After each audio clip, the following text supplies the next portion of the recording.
আসসালামু আলাইকুম ওয়া রাহমাতুল্লাহি ওয়া বারাকাতুহু।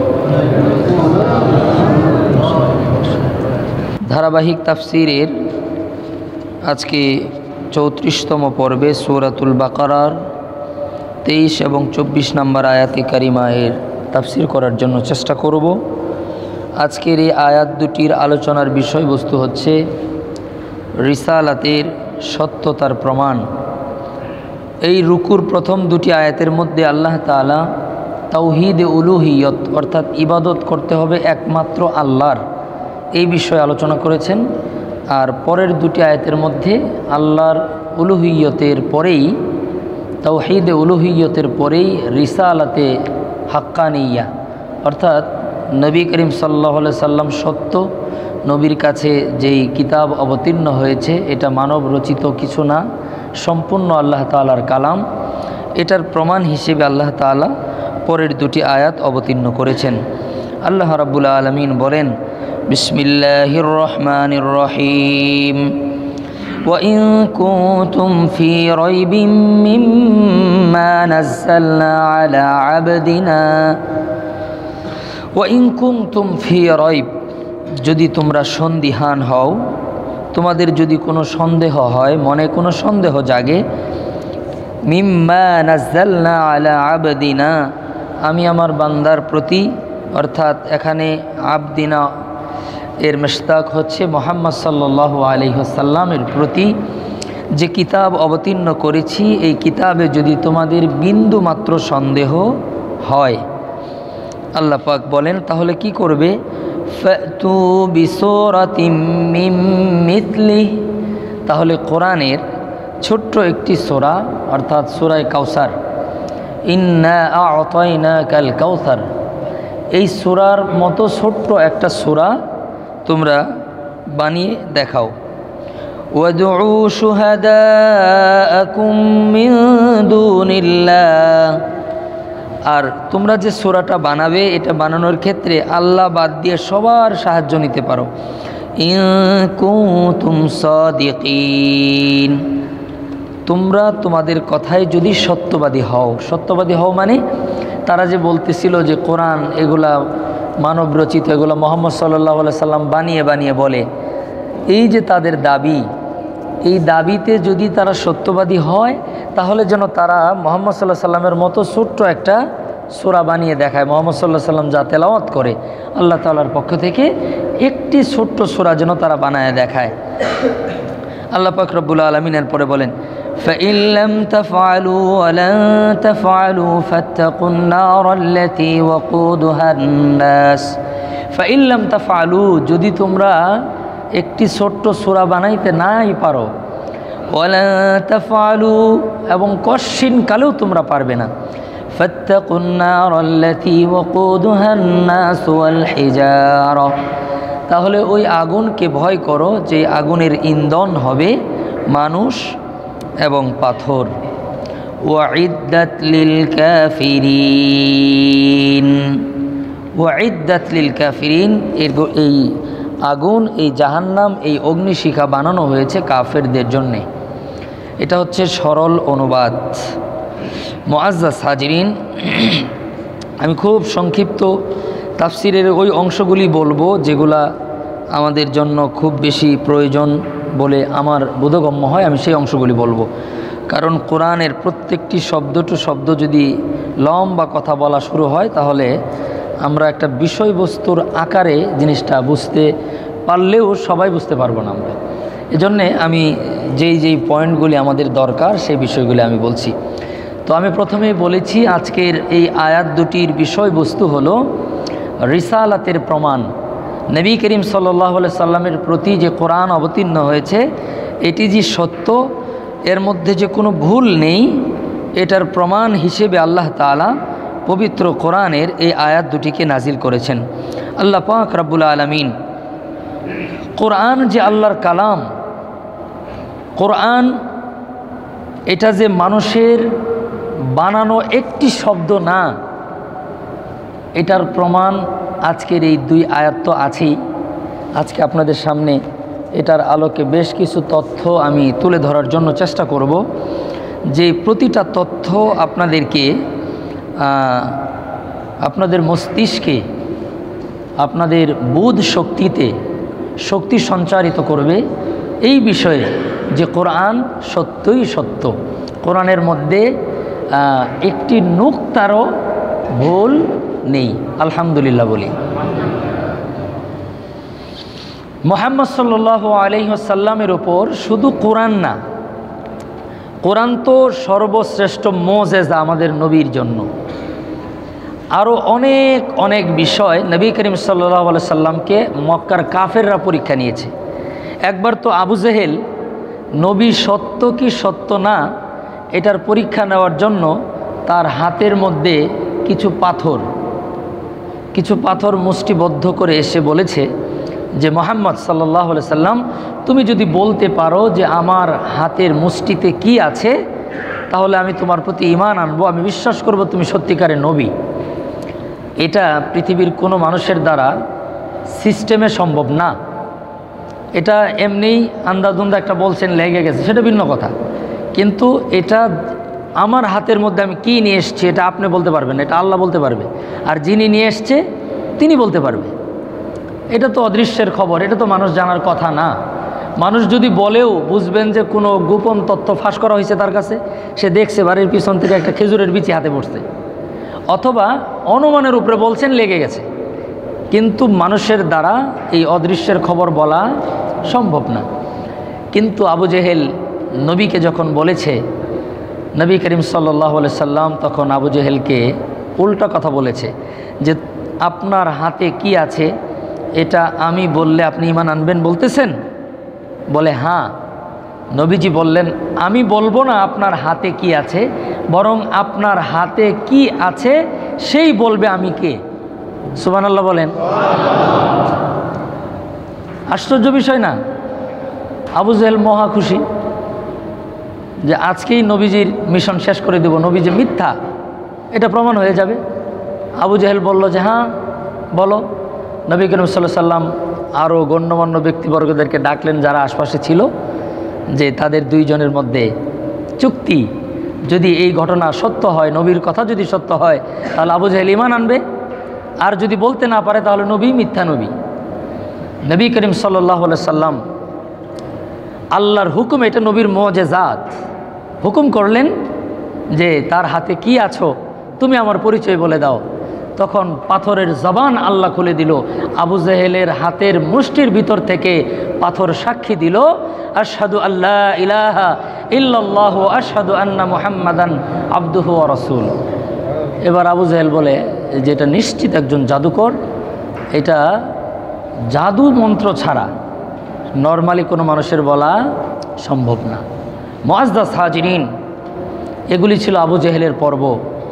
বর্তমান সমাজে, বিশ্বে, এই আধুনিক সভ্যতার যুগে আরেক ধরনের আধুনিক আবু জেহেল বের হয়েছে।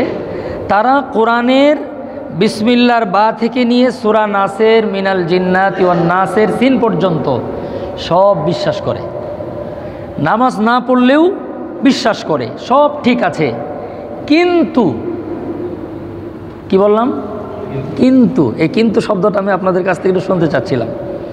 কোরআন সত্য বিশ্বাস করি, এরপরে কি কিন্তু? কিন্তুটা কি?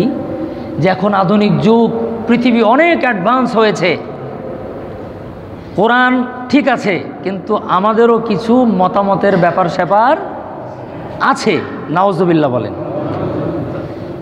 এই কিন্তুটাই সর্বনাশ করে দিয়েছে, এই কিন্তুটাই সর্বনাশ করে দিয়েছে।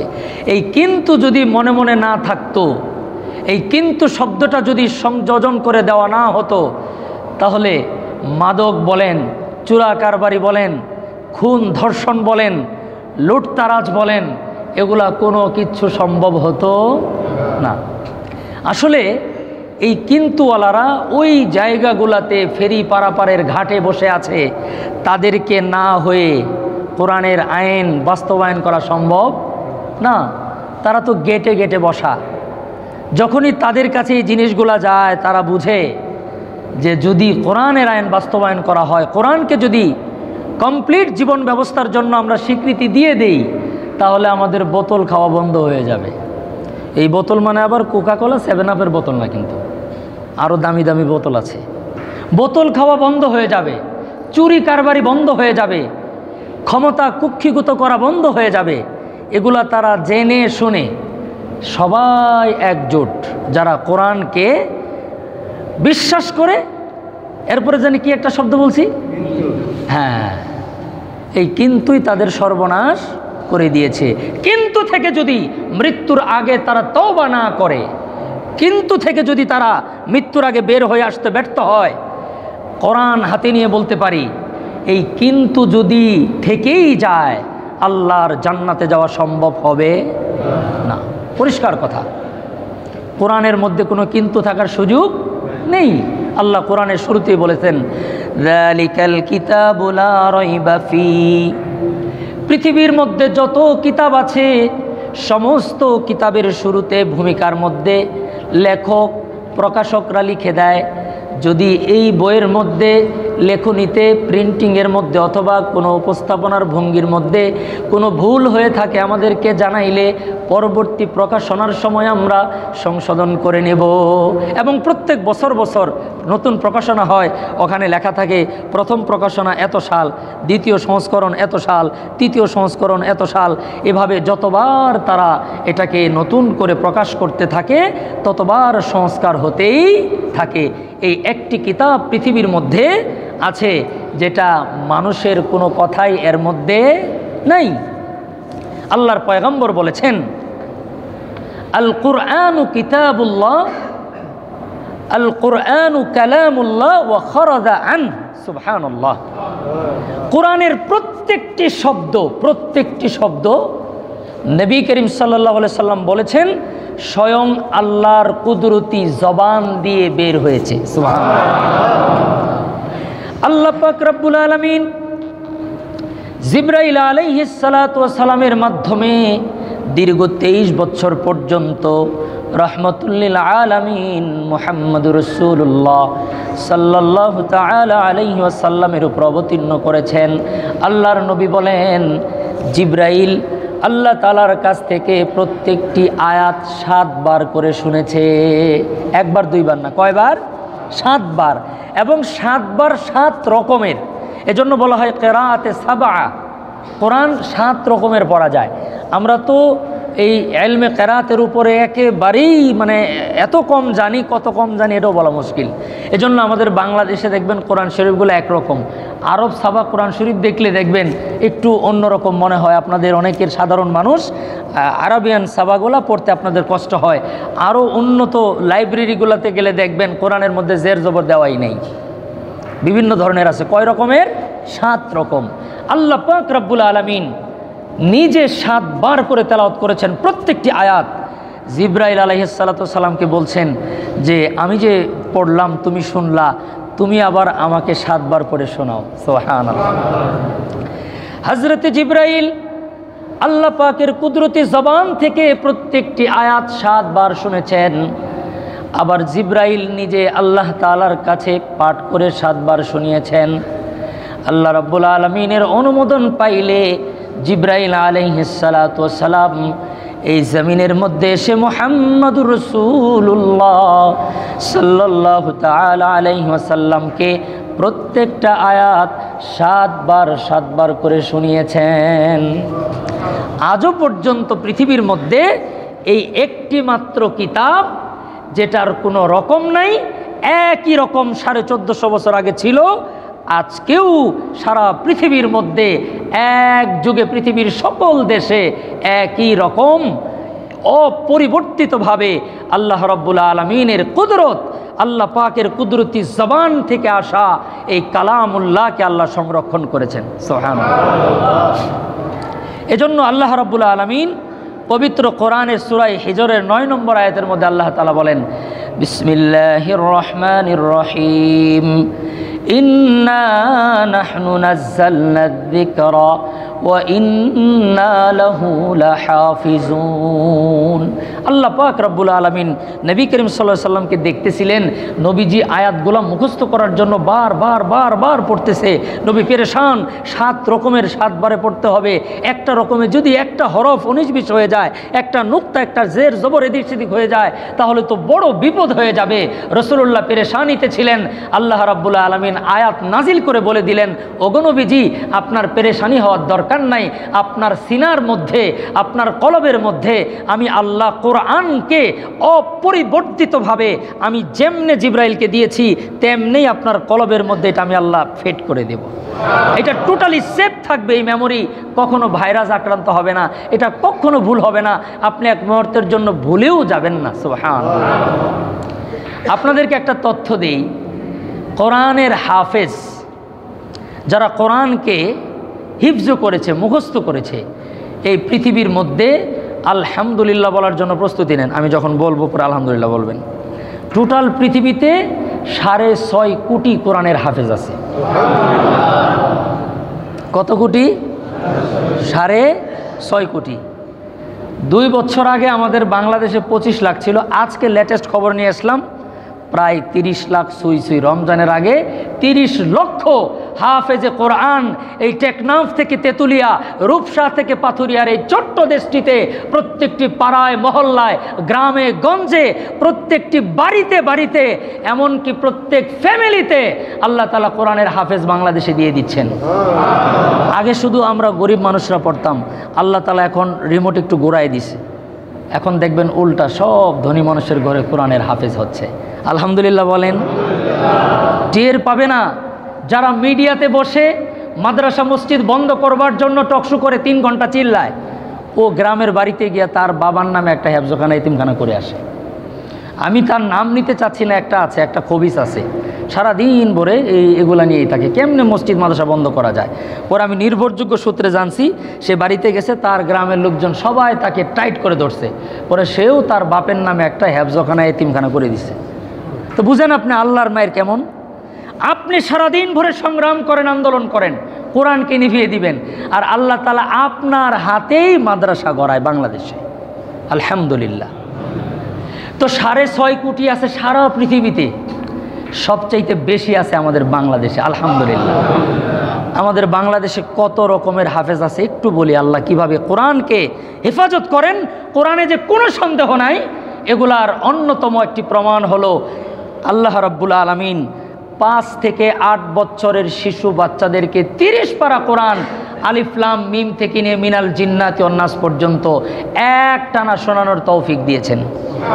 শিশু হাফেজ, শিশু। আবার আছে হাফেজ যুবক, এটা তো অ্যাভেলেবেল আছে, সমস্যা নেই। এরপরে আছে হাফেজ নারী, মেয়ে মানুষও হাফেজা। বাংলাদেশে আলহামদুলিল্লাহ হাজার হাজার মা কোরআনের হাফেজা হচ্ছে। আলহামদুলিল্লাহ বলেন। আরেকটা তথ্য আপনাদেরকে দিই, এটা একটু মাথার মেমোরিতে এক জায়গায় একটু নোট করে রাখেন। একটা সময় আমাদের দেশে বিসিএস ক্যাডার, অনেক বড় বড় আর্মি অফিসার, অনেক বড় বড় সরকারি কর্মকর্তারা মেয়ে খোঁজার জন্য ইউনিভার্সিটি থেকে অনার্স মাস্টার ডিগ্রি পাস খুঁজতো, আবার খুঁজতো যে এক্সট্রা কি যোগ্যতা তার আছে। বলে না, ড্যান্স জানে, নাচ জানে, হারমোনিয়াম বাজাইতে পারে, বেহলা, তবলা, 1 তারা 2 তারা 20 তারা সব পারে, তখন তারা বিয়ে করত। কিন্তু এখন আমি জেনে বলছি, আমার কান দিয়ে শুনেছি, যাদের কাছে মেয়ে বিয়ে দেওয়ার জন্য অনেক মেয়ের বাবারা স্বপ্ন দেখে, কল্পনা করে, ভাবে, চিন্তা করে, ওই ধরনের ছেলেরা আমাদের কাছে এসে বলে, একজন হাফেজা, কোরআনের একজন হাফেজা মেয়ে দেখেন, আমি চাচ্ছি কোরআনের একজন হাফেজাকে বিয়ে করতে। আলহামদুলিল্লাহ বলেন। এগুলাই হচ্ছে কোরআনের মুজিজা, এগুলো হচ্ছে কোরআনের কারামত। একটা সময় এমন আসতে পারে যাদের কাছে মেয়ে বিয়ে দেওয়ার জন্য মেয়ের বাবারা ডাক্তার, ইঞ্জিনিয়ার, বিজ্ঞানী বানাইলাম, ওই লোকগুলা হাফেজে কোরআন বিয়ে করার জন্য ঘুরতে থাকবে। হয়ে যেতে পারে, আল্লাহ চাইলে হয়ে যেতে পারে। অর্থাৎ হাফেজ পাবেন শিশুদের থেকে, হাফেজ পাবেন যুবক থেকে, হাফেজ পাবেন নারী থেকে। এমনও তথ্য আজকে পেয়েছি যে বুড়া মানুষ বুড়া বয়সে কোরআন হেফজ করছে। সুবহানাল্লাহ। বৃদ্ধ মানুষ শেষ বয়সে গিয়ে অনেক আগ্রহ ভিতরে থাকার কারণে কোরআন পড়তে পড়তে কোরআনের হাফেজ হয়ে গেছে বয়স্ক মানুষ। তার মানে বৃদ্ধও হাফেজ আছে, ছোটোবেলায় শিখছে বৃদ্ধ হয়েছে, এটা তো একটা। বৃদ্ধ বয়সেও কোরআনের হাফেজ হয়েছে। আমাদের দেশে কোরআনের হাফেজ অনেক পাবেন, শত শত কোরআনের হাফেজ আছে যাদেরকে আল্লাহ এই পৃথিবীর আলো কোনো দিন দেখার সৌভাগ্য দান করেন নাই, যাদের দৃষ্টিশক্তি জন্ম থেকেই নাই, এরপরেও আল্লাহ তাআলা তার সিনার মধ্যে পুরো কোরআনকে আল্লাহ রেকর্ড করে দিয়েছেন। এগুলো হলো কোরআনের কারামত, কোরআনের মুআজিজাত। কোরআনের মধ্যে যে কোনো সন্দেহ নেই, পৃথিবীর মধ্যে কোনো একটা কিতাব কেউ দেখাতে পারবে না যে কিতাবের শুরু থেকে শেষ পর্যন্ত কোনো ধরনের জায়গায় আটকানো ছাড়া, সেটা যদি 20 পৃষ্ঠারও বই হয়, বাংলা বই, পৃথিবীর কোনো মানুষের দ্বারা সম্ভব না শুরু থেকে শেষ পর্যন্ত নির্ভুল একটানা পড়ে যাবে, মুখস্থ সম্ভব না। কোথাও না কোথাও গিয়ে একার ওকারের ভুল হবে। কিন্তু কোরআন আলহামদুলিল্লাহ হাজার হাজার হাফেজে কোরআন আছে, একটানা শুরু থেকে নিয়ে শেষ পর্যন্ত দাঁড়ায় শোনাবে। আপনি দাঁড়ায় শুনতে শুনতে আপনার চোখ ব্যথা হবে, পা ব্যথা হবে, ওর জবানের মধ্যে কোথাও 1 সেকেন্ডের জন্য থামবে না। এটাই হলো কোরআনের মুআজিজাত। গতকালকেও আমাদের বাংলাদেশের একটি ছেলে পৃথিবীর সমস্ত দেশ থেকে আলহামদুলিল্লাহ ফার্স্ট হয়ে কোরআনের প্রতিযোগিতায় প্রথম হয়ে আমাদের বাংলাদেশে ফেরত আসছে। গতকালকে আসছে প্রতিযোগিতা অংশগ্রহণ করে। মুআজ্জাজ হাজিরিন, আমি বলতে চাচ্ছি হলো কোরআনের মধ্যে যে কোনো ভুল নেই এটার প্রমাণ অনেক আছে। এটার একটা এই প্রমাণ যে আল্লাহ তাআলা 6.5 কোটি মানুষের সিনার মধ্যে আল্লাহ কোরআন দিয়েছে। পৃথিবী ওলট পালট হয়ে যাবে কিন্তু কোরআনকে মুছে দেওয়া সম্ভব না। কথা হলো কোরআন তারা মুছতেও চায় না, কোরআন তারা অবিশ্বাসও করতে চায় না, কিন্তু কোরআন পুরোপুরি মানতেও চায় না। এটাই হলো সমস্যা, এটাই হলো সমস্যা। আল্লাহ রাব্বুল আলামিন এই বুঝ এই জাতিকে যতদিন পর্যন্ত না দিবে, এই জাতি যতদিন পর্যন্ত একথা বিশ্বাস না করবে যে কোরআন কমপ্লিটলি যদি আমাদের জীবনে বাস্তবায়ন করা না হয়, পৃথিবীর মধ্যে সবাই শান্তিতে থাকলেও অন্তত মুসলমানরা শান্তিতে থাকতে পারবে না। এটার সুযোগ নেই। যতটুকু কোরআন থেকে দূরে ততটুকু সুখ শান্তি থেকে দূরে। আমার জীবনে অনেক দেখার সৌভাগ্য হয়েছে, অনেক লেটেস্ট মডেলের গাড়ি, মুখের মধ্যে অনেক দামি কসমেটিক্স ব্যবহার করে চেহারার স্কিনটাকে একটু চকচকে করার মানে অভিনয়, অনেক অনেক অভিনয়। কিন্তু জীবনের বাস্তবতা হলো তাদের জীবনে সুখ শান্তি যে জিনিস সেটি আল্লাহ তাআলা দেননি। কারণ আল্লাহর ওয়াদায় আছে মুসলমানরা যদি কোরআন দিয়ে নিজের পারিবারিক জীবন, ব্যক্তি জীবন, সামাজিক জীবন, রাষ্ট্রীয় জীবন, সর্বোপরি আন্তর্জাতিক সম্পর্কগুলোও যদি কোরআন দিয়ে না করে, আর যাই হোক না হোক মুসলমানদের জীবনে সফলতা আসবে। মুহাম্মদ সাল্লাল্লাহু আলাইহি সাল্লাম যখন কালিমার দাওয়াত দিচ্ছিলেন, প্রথম মদিনায় হিজরত করার পরে প্রথম যে আদমশুমারি হয়েছিল মুসলমানদের সংখ্যা, প্রথম ছিল 300, এরপরে ছিল 500, দ্বিতীয় শুমারিতে ছিল 700, তৃতীয় শুমারিতে ছিল 1500 মুসলমান হওয়ার পরে মুহাম্মদ সাল্লাল্লাহু আলাইহি সাল্লাম কত খুশি। রসুল বলেন আলহামদুলিল্লাহ, আমাদের মুসলমানদের সংখ্যা এখন 1500। এরকম 1500 তো আমাকে মসজিদেই ধরবো। যদি আমাদের সেনাবাহিনীর শ্রদ্ধেয় ভাইয়েরা গেটকে এত মারাত্মক কন্ট্রোল না করতো, বাহিরের লোকগুলো যদি আরেকটু আসতে পারতো, আমাদের এখানে 1200-1500 মুসলমান ধরে। তো মুআজ্জাজ হাজিরিন, আমার বলার উদ্দেশ্য হলো মুসলমানের সংখ্যা তো অনেক বাড়ছে, মুসলমান তো অনেক হচ্ছে, কিন্তু কমপ্লিট কোরআন মাননেওয়ালা মুসলমানের সংখ্যা খুবই, পুরো পৃথিবীতে 1500 আছে কিনা সন্দেহ আছে। বিশেষ করে যারা হুকুমতের দায়িত্বে আছে, যারা রাষ্ট্রীয় নায়ক আছে, তারা যে মানে না, এটা তো আমি গ্যারান্টি দিয়ে কইতে পারি, এটা গ্যারান্টি দেওয়া যায়। এই জন্য পৃথিবীর কোনো রাষ্ট্রনায়ক বর্তমানে, একজন মুসলিম রাষ্ট্রনায়ক শান্তিতে নাই, থাকতে পারেই না। কারণ প্রতিনিয়ত আল্লাহ রাব্বুল আলামিনের দেওয়া সংবিধান পদদলিত করে বসে বসে পায়তারা করে কোরআনের বিরুদ্ধে কেমনে আইন বানানো যায়, এটা নিয়েই সারাদিন কার্যক্রম। এই কার্যক্রম পরিচালনা করে কোনোদিন সুখ শান্তি পাওয়া যাবে? সুখ শান্তি যদি পাওয়াও যায়, আখেরাতে মুক্তি পাওয়ার সম্ভাবনা আল্লাহ তাআলা আমাদের বুঝার তৌফিক দান করেন। আল্লাহ পাক রব্বুল আলামিন এ কথাই কোরআনের মধ্যে বলেন, ওগো নবীজি আপনি মুসলমানদেরকে বুঝান, মুসলমানদেরকে দাওয়াত দেন, তোমরা একদিন আল্লাহর জান্নাতের মধ্যে ছিলা। তোমাদের আদি পিতা হযরতে আদম আলাইহিস সালাতু ওয়াস সালামকে আল্লাহ রাব্বুল আলামিন জান্নাতের মধ্যে রেখেছিলেন, আল্লাহর ইচ্ছায় দুনিয়ার মধ্যে প্রেরণ করেছেন। কিন্তু আমাদের জানতে হবে আমাদের গন্তব্য হলো জান্নাত। আর কোনো মানুষ যদি জান্নাতে যেতে চায়, ঈমান নিয়ে যদি কবরের মধ্যে যেতে চায়, তাহলে কোরআন ছাড়া একজন মানুষের জিন্দেগি তার কোনো কিছু নাই। আল্লাহর পয়গম্বরকে আল্লাহ তাআলা বুঝায় দিলেন, নবী গো আপনার সাহাবীদের মাধ্যমে মানুষদেরকে জানায় দেন, এই কোরআনের উপর চলতে গেলে দুনিয়ার বাঁকে বাঁকে, দুনিয়ার পথে পথে, দুনিয়ার পরতে পরতে অনেক সময় মুসলমানরা প্রশ্নের সম্মুখীন হয়ে যাবে। মুসলমানরা অনেক সময় মনে করবে যে কোরআনের মধ্যে কি সব কিছু পাবো কিনা। এই আধুনিক বিশ্বে চলতে গেলে মনে হয় অনেক কিছুরই প্রয়োজন আছে যা কোরআনের মধ্যে নাই, এমন সন্দেহ সৃষ্টি হতে পারে। এজন্য রব্বুল আলামিন নবীর মাধ্যমে জানায় দিলেন, ওগো নবীজি আপনি তাদেরকে বলেন, ওয়া ইন কুনতুম ফি রাইবিম মিম্মা নাযালনা আলা আবদিনা। ওগো নবীজি তাদেরকে বলে দেন, খবরদার খবরদার, তারা যেন এমন মনে না করে দেশের আইন শৃঙ্খলা রক্ষা করবার জন্য, মাদক নিয়ন্ত্রণ করবার জন্য, জিনা ব্যভিচার বন্ধ করবার জন্য, খুন ধর্ষণ বন্ধ করবার জন্য অনেক আইন প্রণয়নের ব্যাপার আছে। না না, এটা যেন মনে না করে আমি আল্লাহ রব্বুল আলামিন তাদের জন্য কোরআনের মধ্যে যে আইন দিয়েছি, এই আইনটাকে সন্দিহাতভাবে যদি তারা নিজের জীবনে বাস্তবায়ন করে দেয়, আল্লাহ রাব্বুল আলামিন বলেন শুধুমাত্র তারাই শান্তিতে থাকবে তাই নয়, একটি পর্যায়ে এই মুসলমানরা সারা বিশ্বের নেতৃত্ব দিবে। আল্লাহ তাআলার ওয়াদা। মুআজ্জাজ হাজিরিন, আজকে আমরা মাদক নিয়ন্ত্রণ করবার জন্য আলাদা মাদক নিয়ন্ত্রণ অধিদপ্তর নামে মনে একটা দপ্তরই আছে। এই দপ্তর যে কি ডিমগুলো পারে আমার মাঝে মধ্যে খুব আফসোস লাগে। কত আন্দাজে পারলো, এত বছরে কিচ্ছু করতে পারে না। মাদক দিন দিন বাড়তেই আছে, বাড়তেই আছে। তো কি গোড়ার ডিম পারেন আপনারা বসে বসে ওখানে? এত কমিশন, এত সংস্থা। আসল কথা হলো আল্লাহর আইনকে অবজ্ঞা করে এই 95 বা 93% মুসলমানের দেশে অন্য আইন প্রণয়ন করে মাদক বন্ধ করতে হবে। অতএব যাই হোক না হোক তোমরা বন্ধ হয়ে যাবে, মাদক বন্ধ হবে সম্ভব না, কারণ সিস্টেম লস। জিনা ব্যভিচার বন্ধ করবার জন্য অনেক আইন, সবচেয়ে গুরুত্বপূর্ণ আইন আমি বারবার বলি, এগুলো আমাদের জানার দরকার, বোঝার দরকার। এজন্য বলি, আমি বারবার কথা বলি, অনেকবার বলেছি, সেটা কি?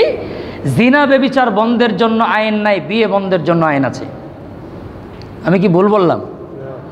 বিয়ে বন্ধের জন্য কি আছে? আমি নিজে দেখেছি মেয়েকে বিয়ে দেওয়ার অপরাধে বাবাই জেল খাটতে, কিন্তু মেয়ে জিনা ব্যভিচার করছে এজন্য বাপে জেল খাটছে, এই তথ্য আমার কাছে নাই। আপনারা কেউ জানলে আমাকে বলবেন, আমি আমার ডায়েরিতে লিখে রাখবো, নতুন আর একটা জ্ঞান আমার অর্জন হবে। অতএব কোরআনের মধ্যে সন্দেহ নেই, এটা আমাদের বিশ্বাস করতে হবে। মুআজ্জাজ হাজিরিন, কোরআনের মুআজিজা সংক্রান্ত ছোট্ট একটা ওয়াকিয়া বলে আমি আমার আলোচনাকে শেষ করছি। 70 দশকের ঘটনা আপনারা সবাই জেনে থাকবেন। পৃথিবী বিখ্যাত এখনো পর্যন্ত বিশ্বের সেরা কারির নাম হলো কারি আব্দুল বাসেত বিন আব্দুস সামাদ।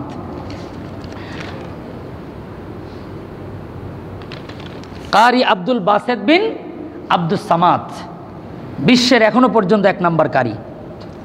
তার বাড়ি হচ্ছে মিশরে। তদানীন্তনকালের যিনি রাষ্ট্রের প্রধান, তার নাম হলো শেখ জামাল আব্দুল নাসের। তার জামানার ঘটনা, তখন বিশ্বের মোড়ল ছিল রাশিয়া। এখন তো আমেরিকার মাতবরি অনেক কমে গেছে, এখন আমেরিকা টেন্ডার নিচ্ছে, যেখানে যেখানে গরিব দেশ সেখানে সেখানে মাতবরিটা 16 আনা করার চেষ্টা করছে। ওই সময় রাশিয়ার মাতবরি একচ্ছত্র ছিল। ওই সময় মিশর থেকে শেখ জামাল আব্দুল নাসেরকে একবার আমন্ত্রণ জানিয়ে কার্ল মার্ক্সের অনুসারীরা, লেনিনের অনুসারীরা, যারা সমাজবাদকে প্রতিষ্ঠা করবার চায়, তারা এক সময় আপনার কমিউনিজম যারা প্রতিষ্ঠা করবার চায় পৃথিবীতে, তারা এক সময় বসে শেখ জামাল আব্দুল নাসেরকে ডেকে বলল, তোমরা আজ থেকে এই 1300-1400 বছর আগের সিস্টেমের দিকে যাচ্ছ, পৃথিবী এখন যাচ্ছে সামনের দিকে আর তোমরা যাচ্ছ এখন পিছনের দিকে। আমরা তোমাদেরকে প্রস্তাব দিচ্ছি, তোমরা এই সমস্ত পিছনের কৃষ্টি কালচার, সভ্যতা, সংস্কৃতিকে ছেড়ে দিয়ে তোমরা আমাদের এই সাম্যবাদকে তোমরা ফলো করো, তোমরা কমিউনিজম নিয়মকে গ্রহণ করো, আমরা তোমাদেরকে অস্ত্র দিয়ে সহায়তা করব, আমরা তোমাদেরকে অর্থ দিয়ে সহায়তা করব, আমরা তোমাদেরকে তথ্য প্রযুক্তি দিয়ে সহায়তা করব। শেখ জামাল আব্দুল নাসের তার মধ্যে কিছুটা কোরআন ছিল, ইসলামের সৌন্দর্য সম্পর্কে জানতেন। আমরা তো মুসলমান হয়েছি, কয়জন মুসলমান এমন আছে যদি বলা হয় তুমি কেন ইসলাম মানবা, কেন তুমি কমিউনিজম মানবা না, কেন তুমি নাস্তিক্য মতবাদ মানবে না, কেন তুমি ধর্ম নিরপেক্ষ মতবাদ মানবে না, যদি কোনো মুসলমানকে জিজ্ঞেস করা হয় খুব কম মুসলমান পাওয়া যাবে যে উপযুক্ত প্রমাণ দিয়ে বলবে যে এজন্য আমি এই সমস্ত বেদিনী মতবাদকে মানতে পারি না, এই জন্য আমি ইসলামী মতবাদে বিশ্বাসী। এটা বলার মতো লোক মুসলমানদের মধ্যে কম আছে, কারণ শিক্ষা সিলেবাসের মধ্যে মুহাম্মদুর রাসূলুল্লাহর জীবনী খুঁজে পাওয়া যায় না। শিক্ষা সিলেবাসের মধ্যে ওমর ইবনুল খাত্তাবের খেলাফতের জীবনী খুঁজে পাওয়া যায় না, ওসমান ইবনে আফফানের জীবনী পাওয়া যায় না, ঘরের মধ্যে খুঁজলেও সাহাবীদের জীবনী খুঁজে পাওয়া যায় না, যে কারণে উপযুক্ত জবাব দেওয়ার ক্ষমতা আমাদের নেই। শেখ জামাল আব্দুল নাসের তিনি ইসলামের সৌন্দর্য নিয়ে বক্তব্য দিলেন, যতটুকু পেরেছেন বলেছেন, কিন্তু তার দিলের মধ্যে অসন্তুষ্টি, সে সঠিক উত্তর মনে হয় দিতে পারে নাই। সেই সফর শেষ করে দেশে এসছেন, পরবর্তীতে আবারও রাশিয়ার মস্কোতে আরেকটি প্রোগ্রামে তিনি যখন যাবেন, তিনি তার দেশের শ্রেষ্ঠ কারি আব্দুল বাসেত বিন আব্দুস সামাদকে তিনি আমন্ত্রণ জানিয়ে বললেন, তুমি এবার আমার সফরের সঙ্গী হবে। আমি খুব সংক্ষেপে বলছি, এই ঘটনা বলা আমার উদ্দেশ্য না, আমার উদ্দেশ্য একটা মেসেজ দেওয়া। যখন কারি আব্দুল বাসেত বিন আব্দুস সামাদকে নিয়ে গেলেন সাথে করে, যাওয়ার পরে মিটিং শেষ হলো, তাদের যেই নর্মালি আয়োজন সেগুলো শেষ হলো। শেষ হওয়ার পরে যখন তারা আপ্যায়নের পর্বে গিয়েছেন, আপ্যায়নের শেষে সেখানে সাংস্কৃতিক অনুষ্ঠান, অনেক আয়োজন, তখন শেখ জামাল আব্দুল নাসের মিশরের প্রেসিডেন্ট তিনি বললেন যে ওখানে যে কমিউনিস্টের যে সবচেয়ে বড় নেতা ছিল তাকে বললেন যে আমার দেশ থেকে একজন আবৃত্তিকারককে এনেছি, তোমরা যদি অনুমতি দাও আমরা আমাদের ধর্মীয় কিতাব থেকে একটু আবৃত্তি করব। বলার পরে বলল যে ঠিক আছে, এটা অনেক বড় আয়োজন, এখানে সকল বিশ্বের নেতারা যেন তেন আবৃত্তি করে বদনাম কামাই করবে না, এই বিষয়গুলো সতর্ক রেখে যদি তুমি ভালো মনে করো তাহলে খুব সংক্ষিপ্ত সময়ে তুমি তোমার আবৃত্তি শেষ করবে। সময় দেওয়া হলো। এই ঘটনা বর্ণনা করেছেন শেখ আব্দুল বাসেত বিন আব্দুস সামাদ তিনি নিজে। তাকে একবার তার বন্ধুরা বলল যে তুমি তো কোরআন সারা বিশ্বব্যাপী তেলাওয়াত করো, তুমি তোমার জীবনে কোরআনের কি এমন মুজেজা দেখেছো, আমাদেরকে একটু শোনাও। তিনি বললেন মুজেজা দেখেছি কি না এটা জিজ্ঞেস করবে না, আমাকে জিজ্ঞেস করো আমি কোরআনের মুজেজা কতবার দেখেছি। সুবহানাল্লাহ বলেন। তখন তিনি বললেন একবারের মুজেজা শোনো। রাশিয়ার মস্কোর ওই প্রোগ্রামের মধ্যে সিংহভাগ সমস্ত লোক হলো অমুসলিম আর নাস্তিক আর হলো যত ধরনের এই কমিউনিস্ট যারা আছে তারা। এক পর্যায়ে কারি আব্দুল বাসেত বিন আব্দুস সামাদ তিনি কোরআন তেলাওয়াত করবেন। কোন অংশ তেলাওয়াত করবেন? তখন তিনি চিন্তা করলেন কোরআনের ওই অংশটাই পড়ি যেই অংশ তেলাওয়াত শুনে হযরত ওমর মুসলমান হয়েছেন। সুবহানাল্লাহ বলেন। তিনি সূরা তাহা তেলাওয়াত শুরু করলেন। তিনি 2 রুকু তেলাওয়াত করেছেন একটানা কিরাআতে সাবআ দিয়ে, অর্থাৎ 7 রকমের তেলাওয়াত করেছেন। 2 রুকু অর্থাৎ 2 রুকু মানে 14 রুকু তিনি তেলাওয়াত করেছেন। সুবহানাল্লাহ বলেন। সময় চলে গেছে 1 ঘন্টার উপরে। কারি আব্দুল বাসেত বিন আব্দুস সামাদ বলেন, আলেমদের মজলিসে বললেন আমি সেদিন আল্লাহ রাব্বুল আলামিনের কোরআনের মুজিজা নিজে চোখে প্রত্যক্ষ করলাম। আমি ঘন্টার অধিক সময় ভরে আল্লাহর কালাম তেলাওয়াত করলাম। আমি তেলাওয়াত করার সময় চোখ বন্ধ করে তেলাওয়াত করি। আপনারা দেখবেন অনলাইনে কারি আব্দুল বাসেতের যত তেলাওয়াত আছে তিনি চোখ বন্ধ করে তেলাওয়াত করেন। কারি আব্দুল বাসেত বলেন 2 রুকু 7 রকমের করে 14 বার তেলাওয়াত করার পরে আমি নিজেই তেলাওয়াতকে বন্ধ করে দিয়ে আমি তাকায় পুরা হল রুমের মধ্যে দেখলাম প্রত্যেকটা মানুষের চোখের কোণা দিয়ে অঝরে পানি ঝরতেছে। আমি অবাক হয়ে গেলাম। আমি তাদেরকে জিজ্ঞেস করলাম আপনারা কাঁদছেন কেন? আপনারা তো মুসলমান না, অথবা যদি কেউ মুসলমানও হয়ে থাকেন কোরআনের ভাষা না বোঝার কারণে আপনারা তো আমি কি তেলাওয়াত করছি কিছুই তো বুঝেন নাই। তখন গণ্যমান্য ব্যক্তিবর্গরা জবাব দিয়ে বলল আপনার তেলাওয়াতে বুঝি নাই কথা সত্য, কি হয়েছিল জানি না, আল্লাহর কালামের এক একটা তেলাওয়াতের আয়াত শুনতেছিলাম আর আমাদের অন্তরের মধ্যে আঘাত আসতেছিল, নিজেদের অজান্তেই আমাদের চোখ দিয়ে পানি বের হয়েছে। তারা বুঝতেও পারে নাই এটা কোরআনের মুজিজা। আজকে অত্যন্ত দুঃখের কথা, সুবহ সাদেকের সময় বাংলাদেশের প্রত্যেকটি গ্রাম গঞ্জে পাড়া মহল্লায় ঘরের পাশ দিয়ে হেঁটে গেলে আল্লাহর কোরআনের তেলাওয়াতের আওয়াজ শোনা যেত। আমাদের খালা, আমাদের নানি, আমাদের দাদিরা, আমাদের মা বোনেরা মসজিদে মসজিদে, মক্তবে মক্তবে সকালবেলা কোরআন তেলাওয়াতের চর্চা ছিল। ওই সময় আমাদের দেশের মধ্যে বাড়ির বাউন্ডারি ছিল না, কলা পাতা, এরপরে হচ্ছে আপনার সুপারি পাতার থুপ দিয়ে বাড়ি ঘেরাও করে রাখতো। ইলেকট্রিসিটির ব্যবস্থা ছিল না, বাড়ির আঙিনায় ঘুমায় থাকতো। কোনো দিন খুন খারাপি আর চুরি হতে দেখি নাই। আর এত উন্নত, এত সিকিউরিটি। এই যে সাগর রুনি নামে কোন সাংবাদিক মারা গেছে, এটা তো আমার মনে হয় কিয়ামতের পরের দিনও তদন্ত চলবে। সম্ভব না, কারণ হচ্ছে না তো, দেখছে না তো। মুআজ্জাজ হাজিরিন, বুঝতে হবে আল্লাহর কোরআনের তেলাওয়াত যখন ঘর থেকে সরে গেছে, আল্লাহ রাব্বুল আলামিনের সাথে দৈনন্দিন সকাল সন্ধ্যা মুসলমানদের যে কথোপকথনের মাধ্যম আল্লাহ দিয়েছিলেন যে তোমরা কোরআন তেলাওয়াত করবে তো আমার সাথে কথা বলবে, সকালে একবার বলো, সন্ধ্যায় একবার বলো, আল্লাহর সাথে সম্পর্ক স্থাপন হবে। অত্যন্ত দুঃখজনক হলো সত্য, আজকে আমাদের কোনো ঘরের মধ্যে কোরআন তেলাওয়াতের ব্যবস্থা নেই।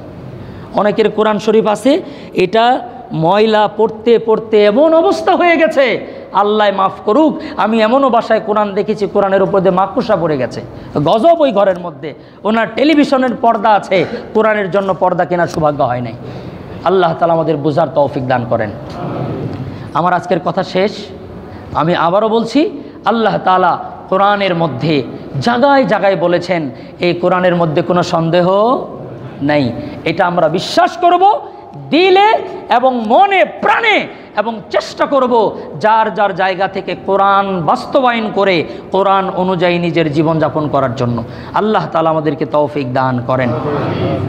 আজকে কায়দা মতো কোরআনের বিষয়ে চলে আসছে। আর একটা বিষয় আসছে আমাদের মসজিদে ইনশাআল্লাহ 3 তারিখ থেকে বাদ মাগরিব যারা স্বেচ্ছায় কোরআন শিখতে চান, এখানে কোরআনের সহিশুদ্ধভাবে কোরআনের তালিমের ব্যবস্থা আছে।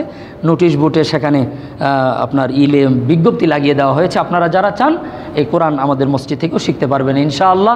আরও অনেকেই লজ্জা পান, নিজের মেয়ের কাছেও শিখতে পারেন ইচ্ছে করলে। অনেকের মেয়েরা তো কোরআন পড়তে পারে, নিজে পারেন না, মেয়ে পারে অথবা বিবি পারে।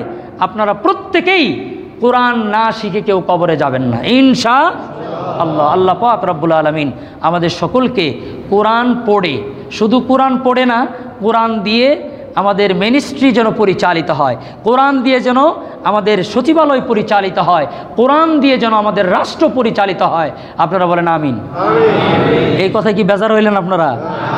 যারা বেজার হয়েছেন বিশাল সমস্যার মধ্যে আছেন, আমার সাথে দয়া করেন, ট্রিটমেন্ট করতে হবে। এই কথা শোনার পরে যদি খারাপ লাগে, এ বিরাট বিপদ। অন্তত ভালো লাগতে হবে, অন্তত ভালো। আল্লাহ তাআলা কোরআন দিয়ে সারা বিশ্ব পরিচালিত হবে, এই দৃশ্য আমাদেরকে দেখার তৌফিক দান করেন।